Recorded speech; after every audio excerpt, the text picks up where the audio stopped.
श्री कृष्ण की अंतिम सांस की अंतिम पीड़ा वहीं से शुरू हुई जब वृंदावन की रास भूमि में राधा रानी ने गोलोक को प्रस्थान किया। उसी क्षण से श्री कृष्ण के जीवन की ढलती संध्या आरंभ हो गई। उनके जीवन की सबसे गहरी पीड़ा राधा का विरह थी, पर यह उनकी एकमात्र पीड़ा नहीं थी। एक और श्राप था जिसने उनके जीवन का अंतिम अध्याय लिख दिया। महाभारत का युद्ध समाप्त हो चुका था। कुरुक्षेत्र की भूमि पर केवल राख और रक्त शेष रह गया था। गांधारी अपने 100 पुत्रों की मृत्यु के पश्चात उनके जले हुए शवों के बीच पहुंची। उसका दुख और क्रोध अवर्णनीय था। उसे स्मरण था कि श्री कृष्ण इस महाविनाश को रोक सकते थे, एक मुस्कान में इस युद्ध को टाल सकते थे, परंतु उन्होंने धर्म की स्थापना के लिए अधर्म का अंत होने दिया, चाहे वह मूल्य किसी मां के 100 पुत्र ही क्यों न हो। पीड़ा से भरी गांधारी ने श्री कृष्ण को देखा, आंखों में आंसू और वाणी में आग लिए बोली, हे वासुदेव, आप सब कुछ जानने वाले थे, फिर भी आपने मेरे 100 पुत्र मरने दिए।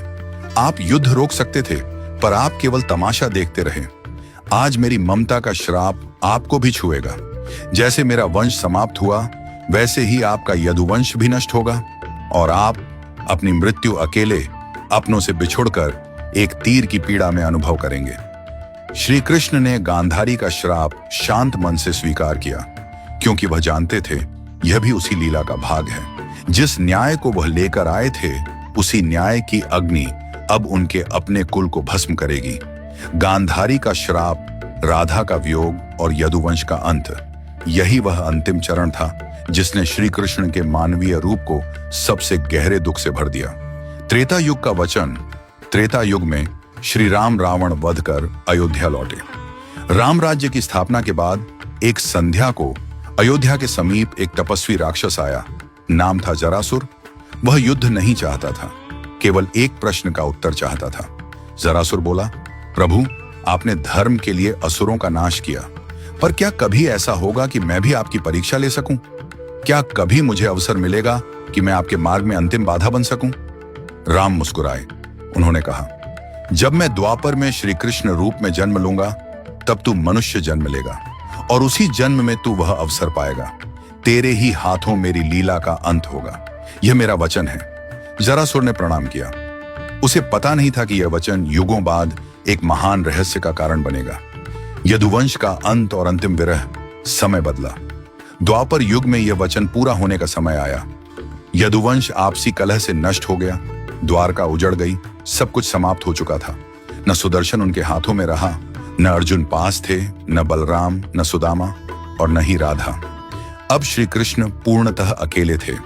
द्वारका से दूर एक शांत वन में एक पीपल के पेड़ के नीचे वे बैठ गए।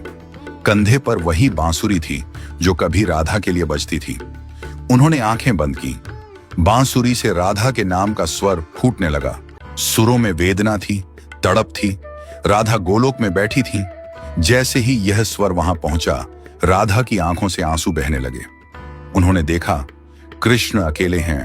प्रेम का वह ब्रह्म स्वरूप जो संसार को मोह से मुक्त करता है, आज स्वयं विरह में डूबा है। राधा ने हाथ बढ़ाया, पर छू नहीं पाई। गोलोक की रानी भी इस क्षण असहाय हो गई। राधा बोली, प्रभु, अब बस कीजिए, मुझे लौट आने दीजिए। मैं आपकी बांसुरी की धुन बनकर बहूंगी। पर यह अकेलापन सहा नहीं जाता। पर श्री कृष्ण मौन थे। सुर थमते गए। शाम उतर आई। पीपल का पेड़ जो वर्षों से साक्षी था, आज कृष्ण की अंतिम सांस का गवाह बनने जा रहा था। कृष्ण का मन जीवन भर का बोझ याद कर रहा था। जन्म जेल में, मां का स्पर्श भी अधूरा, बचपन राक्षसों के भय में, प्रेम मिला तो साथ नहीं निभा सका। हर अपना युद्ध में खो दिया। धर्म बचाया, पर अपना ही कुल नहीं बचा पाया। सारा जीवन दूसरों को सुख दिया, पर अपने हिस्से में केवल विरह और अकेलापन आया। उन्होंने बांसुरी उठाई, आखिरी बार होंठों से लगाई, फिर धीरे धीरे उसे तोड़ दिया, जैसे राधा की स्मृति भी उस बांसुरी के साथ पीपल की जड़ों में समा गई हो। दूर जंगल में शिकारी जर, वही जरासुर का पुनर्जन्म, शिकार ढूंढ रहा था। उसने पीले वस्त्रों की चमक देखी। उसे लगा झाड़ियों में कोई हिरण छिपा है। बिना सोचे बाण चला दिया। वह बाण श्री कृष्ण के पैर में लगा। शिकारी भय से कांप उठा। प्रभु, मुझसे बड़ा अपराध हो गया। श्री कृष्ण ने शांत स्वर में कहा, उठो जर, तुमने अपना कर्म किया। ये मेरा समय था, तुम केवल निमित्त बने हो। जर रो पड़ा। श्री कृष्ण ने आंखें बंद की। अंतिम श्वास के साथ होंठों से केवल एक शब्द निकला, राधे राधे, और श्री कृष्ण ने अपना नश्वर शरीर त्याग दिया। उनकी लीला पूर्ण हुई।